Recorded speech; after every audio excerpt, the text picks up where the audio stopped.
Hello friends, ମୁଁ ବିକାଶ ପୁଣି ଥରେ ସିରିଜ୍ ଏଜୁକେସନରେ ଆପଣଙ୍କୁ ସ୍ୱାଗତ ଜଣାଉଛି। ଆଜି ଆମେ ପ୍ଲସ୍ ଥ୍ରୀ ଥାର୍ଡ଼ ସେମିଷ୍ଟାରର ପ୍ଲସ୍ ଥ୍ରୀ ଥାର୍ଡ଼ ଇୟର୍ର ଫୋର୍ଥ ସେମିଷ୍ଟାରର କିଛି ବିଷୟ ଉପରେ ଆଲୋଚନା କରିବା, ସିଲାବସ୍ ଉପରେ ଆଲୋଚନା କରିବା। ଓକେ, ଆମର ଥାର୍ଡ଼ ସେମିଷ୍ଟାରରେ କୋର୍ସ 5, 6, 7 ଯାଇଥିଲା। Fourth ସେମିଷ୍ଟାରରେ 8, 9, 10 core 8, 9, 10। ଓକେ, ଆଜି ଆମେ ଦେଖିବା ଇତିହାସର ଅଷ୍ଟମ ପତ୍ର ବା କୋର୍ 8ରେ ତାର ସିଲାବସ୍ ସବୁ କ'ଣ ରହିଛି, ତାପରେ ଆମେ ବିଷୟ ଉପରେ ଆଲୋଚନା କରିବା। ଓକେ, ଦେଖ ପିଲାମାନେ ଦେଇଛି ଏଠି ଇତିହାସ ଅଷ୍ଟମ ପତ୍ର ଉତ୍କଳ ବିଶ୍ୱବିଦ୍ୟାଳୟ ଆଧୁନିକ ପାଶ୍ଚାତ୍ୟ ଅଭ୍ୟୁଦୟ। ମାନେ ଆମର ଯେଉଁ ସିଲାବସ୍ କି ଆମର ପରୀକ୍ଷା ସମୟରେ ଯାହା ସବୁ ହେଉଛି, ଏଇଟା ଆମର ଉତ୍କଳ ୟୁନିଭର୍ସିଟିରେ ଯାଉଛି, ଅଣ୍ଡରରେ ଯାଉଛି। ଯେହେତୁ ଅଟୋନମସ୍ ଯଦି ହେଇଥାନ୍ତା ସେଟା ପରୀକ୍ଷାଟା ନିଜେ କଣ୍ଡକ୍ଟ କରିଥାନ୍ତା। ଯେହେତୁ ଆମର ଏଟା ଅଟୋନମସ୍ କଲେଜ ନୁହେଁ, ସେଥିପାଇଁ ପରୀକ୍ଷା ଆମର ଉତ୍କଳ ୟୁନିଭର୍ସିଟି କଣ୍ଟ୍ରୋଲ କରୁଛି। ଓକେ, ଦେଖନ୍ତୁ କ'ଣ ଦେଇଛି। ୟୁନିଟ୍ 1 ଦେଇଛି ସପ୍ତଦଶ ଶତାବ୍ଦୀର ୟୁରୋପୀୟ ସଙ୍କଟ ଅର୍ଥନୈତିକ, ସାମାଜିକ ଓ ରାଜନୈତିକ ପରିସର। ଓକେ,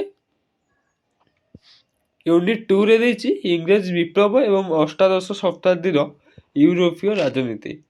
ଓ ତାର ସବୁ ପଏଣ୍ଟ ଦେଇ ସବୁ ମୁଖ୍ୟ ପ୍ରସଙ୍ଗ। 1ରେ ମୁଖ୍ୟ ପ୍ରସଙ୍ଗ ରାଜନୈତିକ ଏବଂ ବୌଦ୍ଧିକ ସୂତ୍ର। 2ରେ ସଂସଦୀୟ ରାଜତନ୍ତ୍ର। 3ରେ ୟୁରୋପରେ ନିରଙ୍କୁଶ ଶାସନର ପଦ୍ଧତି। ୟୁନିଟ୍ 3ରେ ଆଧୁନିକ ବିଜ୍ଞାନର ଅଭ୍ୟୁଦୟ। ନବଜାଗରଣ ଠାରୁ ସପ୍ତଦଶ ଶତାବ୍ଦୀ ପର୍ଯ୍ୟନ୍ତ ବିଜ୍ଞାନର ବିକାଶ। ୟୁରୋପୀୟ ସମାଜରେ ଆଧୁନିକ ବିଜ୍ଞାନର ପ୍ରଭାବ।